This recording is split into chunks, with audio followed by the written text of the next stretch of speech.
There's a secret power that can build up or tear down your church. We're going to uncover it today on the Church Revitalization Podcast. Hello, and welcome to the Church Revitalization Podcast, brought to you by the Malphurs Group team, where each week we tackle important, actionable topics to help churches thrive. And now, here's your hosts, Scott Ball and AJ Matthew. Welcome to the Church Revitalization Podcast. My name is Scott Ball. I am joined by my friend and co-host, AJ Matthew.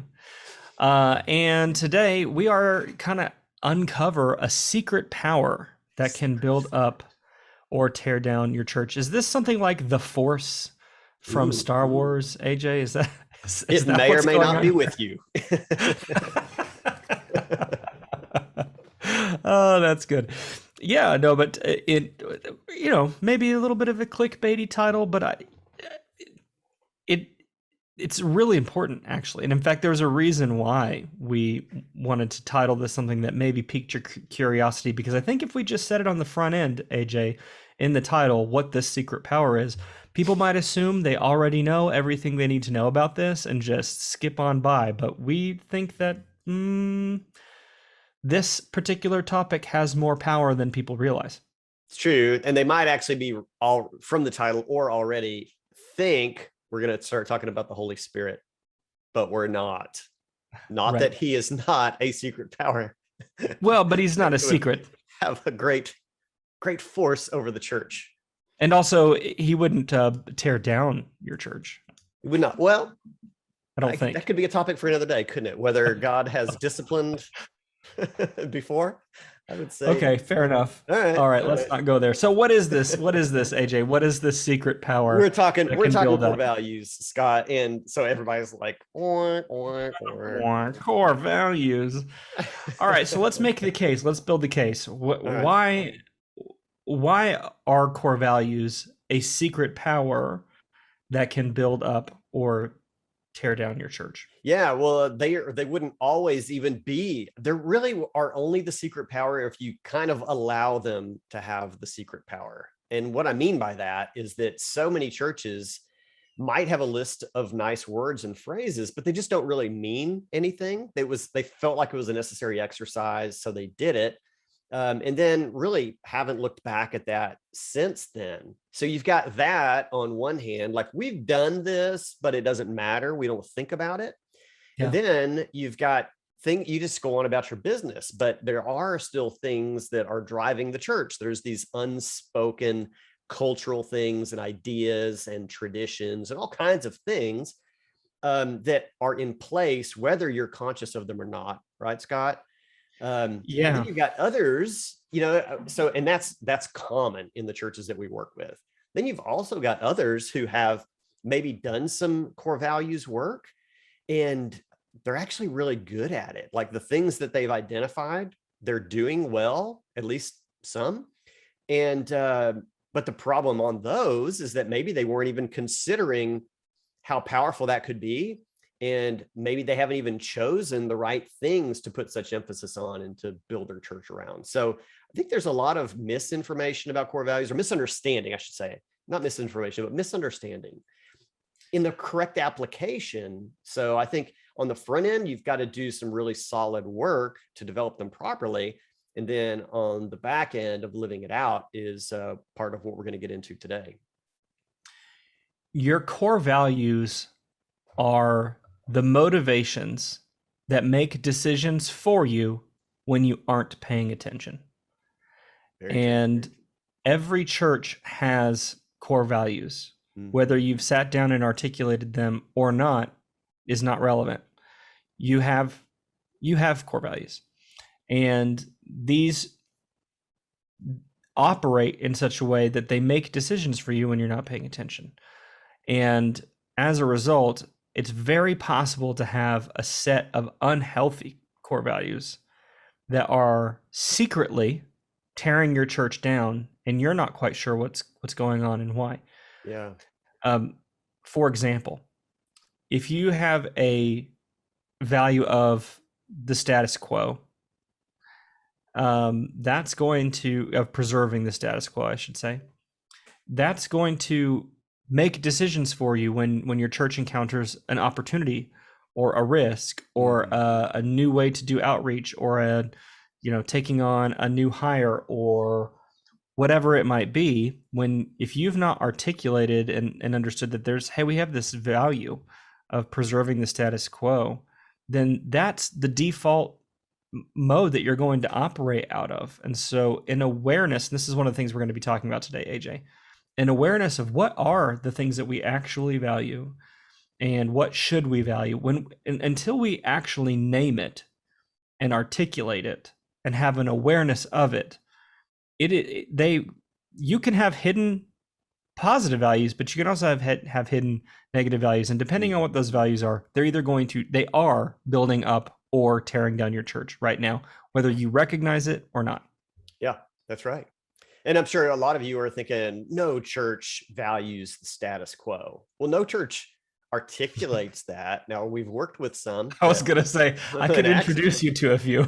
Yeah, they didn't think they valued status quo until they really sat down together with a leadership team and began a discussion, and then uncovered within themselves that they valued the status quo. But if the flip side of that would be like gospel risk taking. Consider that phrase. If the culture of the church is not one to embrace change and to step out in risk for the gospel, then likely your church might be the opposite of that, which would be more of a status quo. We've never done it that way before kind of church, that things just kind of remain the same from most appearances. So that's much more common than I think people would want to admit. Totally. And so in today's episode, what we want to share with you are 5 ways that you can leverage core values to build up your church rather than tear it down. And so let's hop straight into the first point here, AJ, which is churches speak about what they hope to value rather than what they actually value. So there can be some dissonance, maybe some cognitive dissonance between what churches say they or hope they want to value versus what they actually value. So how does that happen? Yeah, I think anecdotally, the way this plays out in the real world, Scott, I know you probably see the exact same thing. So we do core values. That's when we're doing strategic envisioning with a church. Core values is one of the workshop exercises that we work through in building up a healthy church. It's one of the essentials that we talk about. And we do some later workshop tools around that. And one of those is what we call the core values audit. And we ask our leadership teams then to look at a list of values and to rate them as they see themselves, or write in others that they don't see on the list. Right, Scott? And what is the question? I bet you get the same question from several people on the team every single time, just like I do. Is this what we think our values are now, or what we think they should be? And it's Right. hard for people to get that through their head. I mean, one person in the room will ask that, and then 3 other people are likely to ask the same thing 3 minutes later. Because everybody, when you start talking about core values, everybody knows that, and values are supposed to be good. But immediately when you're asked to start considering your values, you're like, well, I should only be talking about good things, right? I should be thinking Right. about Or I'll future hear, things. kind of linked to this, slightly different, will be the question, is this what I value or what I think the church does? Yeah, right. Which is a riff on the same thing, like I value something good, but Yeah. I think the church maybe doesn't. Yeah. There may be some lack of self-awareness there too on their part. Maybe so. But yeah, they're probably thinking, yeah. I personally think we should be valuing something greater than what I see. And so should I write that down?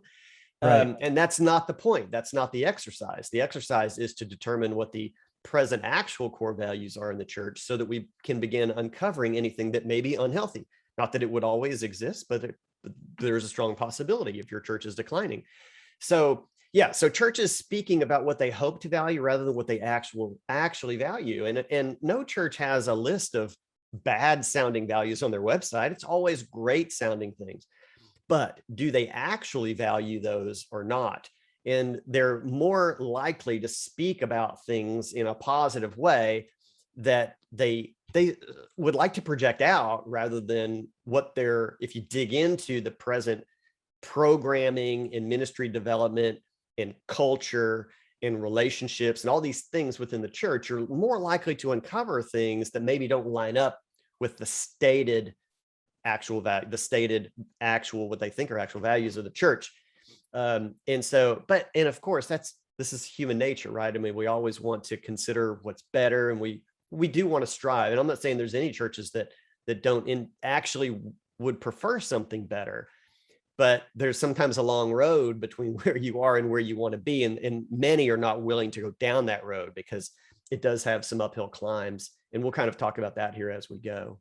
Yeah, that's actually a really great segue to our next point here, which is that identifying your actual core values can be painful. It can be very difficult. I know that just this weekend, I was with a church that we kind of had to take a pause, and I don't think they would mind me sharing this if any of them from there are listening.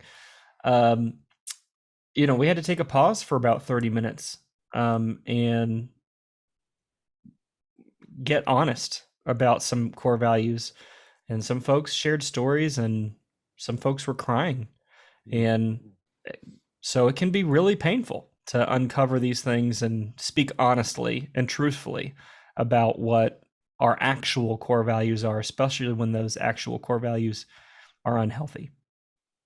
Yeah, for sure. Yeah, we've certainly had a lot of experiences like that, in which things sometimes are kind of cooking along okay in those core values discussion. Like, okay, yeah, some good input here and there, and then somebody might just spark something, and some deeper honesty and truth begins to come out. I recently, so first of all, Scott, it's very common that evangelism is one that churches say they value, and then in the course of the discussion, in the presentation of any evidence towards them living out the value, becomes a little more in such that they don't really value it very highly. So that's probably one of the most common values that we see in evangelical churches in North America that we've worked with. Declining churches don't usually hold evangelism very high. Some of the others, though, I mean, lots of the other values come up more recently, and less common was one around fellowship. A lot of churches really it's easy. Fellowship comes in easy and naturally to them. And this church that I was working with, it actually did not. And it was really interesting that the members of the leadership team, many of them expressing a real lack of close relationships with anybody at church. That's such a good point. Yeah. So I don't know. This is interesting. I've been seeing this more too, AJ. So I'm just riffing on this idea a little bit here. But I wonder if this is something that I've made the case for a long time, that churches actually don't do fellowship particularly well, often don't. I don't want to paint with too broadly a brush, but my perception has been that people associate get-togethers and eating together and things like that with fellowship. We're good at say, hey, we're good at fellowship, when really what you are good at is party planning and potlucks. And the pandemic stripped all of that surfacey stuff away because you had to quit doing that. And so then what you're left with is real relationships. Any real relationship, for the most part, withstood that. And I think a lot of churches realized through the pandemic, we don't have a lot of real relationships. We have parties and potlucks. Yeah. And that's not biblical fellowship. Yeah, right. Yeah, I mean, this one lady on this team said, you know what, if I had to move, I can't think of anybody from church I would call. I mean, it's kind of like a common thing. If you're moving, you got this circle, and they're with you. They're gonna be there to carry that old couch back up and down. You don't feel too badly that all you're doing is giving them pizza, right? Because they're your friends. That's right. But she was like, I don't think I would be calling anybody. A staff member said, I don't think I've ever had dinner with anybody from church. And lamenting that, like, it was a realization though, like, this isn't where my true friends are. And that's not right. That is where Yeah. our true friendships, deep friendships should be. I mean, I've had my own experience in a Mhm. struggle to really connect deeply with people Yeah. at church. I mean, it comes and goes, I mean, life's always changing, but it can be really hard. I think a lot of people experience this. We're kind of getting off topic. The point here I was that mean, not actual really. Yeah, I values can mean, be but having painful, those but these are some good discussions can be examples. painful. Yeah, right. Those discussions, I mean, like, who wants to bring all that up? Who wants to trudge all that up? But That's right. you have to, going back to this core point here, AJ, if you don't talk about that, you're not recognizing what's actually guiding. So when you make decisions then about fellowship, and if your concept of what fellowship is parties and potlucks, then every time you're doing some sort of a planning, then it's the byproduct of that planning is going to be parties and potlucks. Does Yeah. that make sense? Yeah, absolutely. So we can say, hey, we value fellowship, but if we don't have a real biblical understanding of what the word fellowship means, then the byproduct of all of our planning and efforts is going to reflect the superficial understanding of fellowship that we have, Yeah. and not a genuine one. So, and when you start talking about that, it gets really painful. It can get raw, no doubt about it. Yeah. Yeah. Yeah. I got another. Sorry, I don't want to get too distracted, but another good example of this. Worked with a church a number of years ago. That it's one of my favorite stories of this. The church was going on and on and on about how, hey, we really value stewardship, and we really value, basically all the positive things around giving and this sort of thing. And one of the elders was in the back of the room at the time, standing, looking at the storyboard as we were going through it. And he was like, I think we've pegged this wrong. I said, oh, okay, go ahead, share. What are you thinking? And he said, we don't value stewardship. We value being cheap. And everybody just laughed. People just started cracking up, and they were like, yes, that's the honest truth about it. And so everybody had a good chuckle, but he finally said out loud what everybody knew to be true, which is actually a good segue to point number 3 here, AJ, which is honesty about core values leads to church health. We can't truly be healthy until we are honest about what we really value. Yeah, that's right. That's right. It's because churches are really good. People are really good at putting your best foot forward, and that Instagram life, everything is always looking good, and until you start talking about what's not good, what's unhealthy, you will truly never be a healthy church. You might be a great superficially healthy church. You could be a growing church, but you may not be a healthy church, and those don't necessarily always equate to one another. So yeah, getting honest about any negative core values will lead you to become a healthy church when you're then willing to, embrace reality and begin to make better future plans. Don't you think, Scott? Totally. And I think that there's an evangelistic aspect to this as well, in that your community sees you pretty clearly for what you are.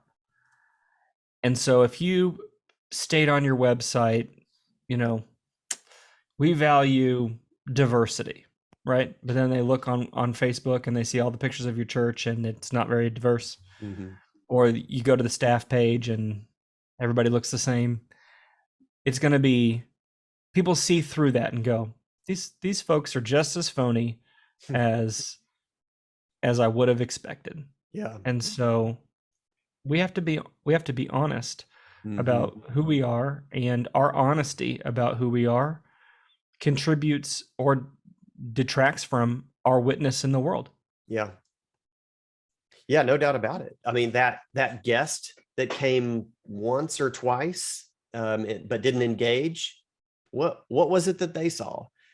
Or that couple or that family that was there 4 months, 6 months, and then was like, whatever happened to those people? What did they see? What values did they begin to actually uncover from a fresh perspective, coming in new and trying to get connected. What was it that didn't work out for them?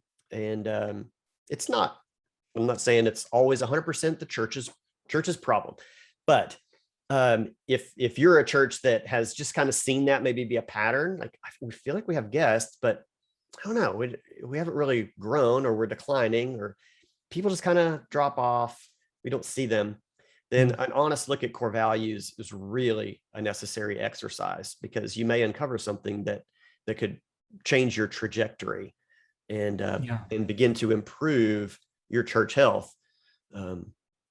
Totally. Yeah. So we've covered that we can have, gaps between what we think is true about us and what is actually true about us. And some of what's actually true, some of what we actually value, very likely is healthy and good, valuing studying scripture or prayer or worship. But we can also have things that are unhealthy. And those things we need to name and be aware of so that we can root them out. In fact, we did an episode a long time ago, AJ. Maybe we can link this in the show notes. But what to do with unhealthy values, how to get rid of unhealthy values. Yeah. I think we can probably link to that if you want to hear more about that. But it's also true that we can have things that are not true of us now, but we want them to be true of us in the future.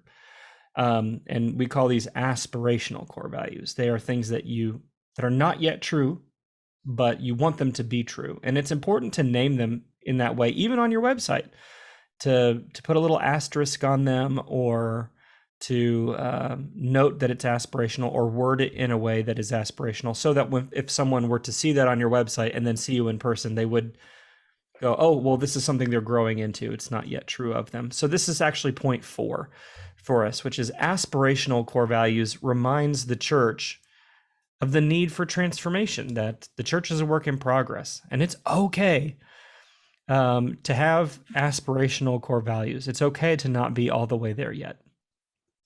Yeah, for sure. The church as an entity or an organization has almost no difference from the individuals, which, of course, brings us into the entire, visual concept of the body of Christ. I mean, each one of us, with our own role and part to play, and then the congregation together, how it fits into the broader church worldwide.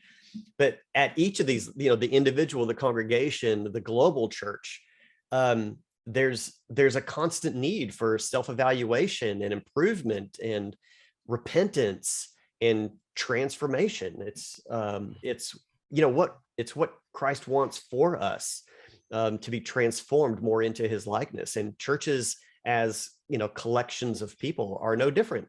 So doing this kind of work in experience of self-discovery and evaluation, then has to have this action step taken to it. You've got to begin this transformation process, and identifying what may not be healthy or good is what will remind us of that need for transformation. It's what should be a driving force behind us making changes to improve in those areas. Yeah, I couldn't agree with you more.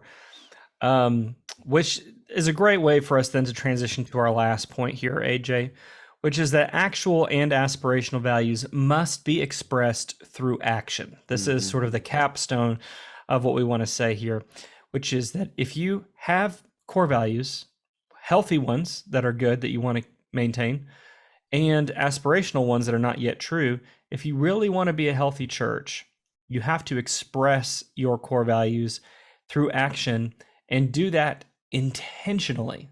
So it's not like, oh yeah, we're going to do that. No. You have to plan. You have to plan to live those things out. So we have processes that we use in the strategic envisioning process to actually map your values to your ministries. But AJ, for churches that aren't in the middle of a big strategic envisioning process, what are some practical ways that they can live out their core values? Maybe they could start implementing that, as soon as the next week or two. Yeah, well, first of all, I want to make sure that it's clear what would be actionable core values, because there's just lots of wonderful things that churches can value, but it would be really hard to strategize around them. More conceptual things, like love, or, almost like fruits of the spirit, love, joy, peace, gentleness. Right. Those are, it looks awesome on a core values list, but you can't really strategize around that. Okay. So, so we want to really move away from, it's okay to have maybe a list of those kinds of things, but you really want to be working on values that you can express in action, because the point, especially on the aspirational side, is that we can identify an area that we've not been strong in, flip that over into the positive. We want to value this, but then you need to be able to live that out. So, some of the values that we love to have churches drive into come out of Acts chapter 2, when we look at the first century church in Jerusalem and the things that the believers were doing there. That you can build a church around worshiping well. You can build a church around being prayerful. You can build a church around fostering deep relationships with one another. Churches can help make that happen. You can build radical hospitality. Yeah. You can build a church around equipping people to share their faith and then engaging in opportunities to do that. You can build a church around being generous with all aspects of our lives, with one another and with people outside the church. These are the things that you can put action to, that you can measure, that you can strategize around, that you can determine whether you're actually doing it now or not. It's not just a word. It's real easy to say, we don't have any plans for this. So how could we possibly say we value it? Or, yeah, we said we value it, but let's talk about what the evidence is. If you were on trial and somebody said, it says here that you value evangelism, and you say, yes, we do. And, they would ask you to prove that, prove it. Can you prove any of your values? And if they're improvable things, just too conceptual, then it's probably not a good choice for a value. I always like to use this metaphor of, if I were to just go around, your church with a camera and just take random snapshots on a Sunday morning and look at those and show those pictures to random folks on the street, what could they infer about what you value just by looking at those pictures? It's an imperfect exercise, and I'm not suggesting anyone actually do that, but just as a thought experiment, if someone were to do that, what could I infer about what you value just by taking these little vignettes of your church? And would it communicate what you would want it to communicate about your church? Yeah. And so how can we make sure that we are living out those core values in the way that we do ministry, AJ? Yeah, to strategize around them, to build a plan to live them out. So this would not a topic for today, but one that we've talked about many times: discipleship pathway in your church. Living out your core values is expressed in the way you do church, quote unquote. If you want to live out your values, then organize your church around those values and develop plans to have people engaging in those and participating in those things, measurable things, that you can test the outputs, and that you can make sure that the desired outcomes are happening. So yes, one of the things I was going to say, AJ, is you can actually evaluate according to that criteria. Yeah, you can look at a ministry and go, hey, this ministry is supposed to be helping us, be better at fellowship and, help people read the word better. And then you look at it and go, well, is it doing that? If it's not doing that, how could we change the way that we're doing that so that it actually is increasing fellowship? You want to get away from surface level fellowship, parties and potlucks, and you look at all the things you're doing, you go, well, this is, you get everybody together in the fellowship hall. It's that reinforces the party and potluck view of fellowship. right? Yeah. So maybe we need to stop doing that thing, or we need to do it differently. Does that make sense? Yeah, absolutely. Yep. So making a plan and then actually evaluating according to those values criteria. It's really helpful. There you go.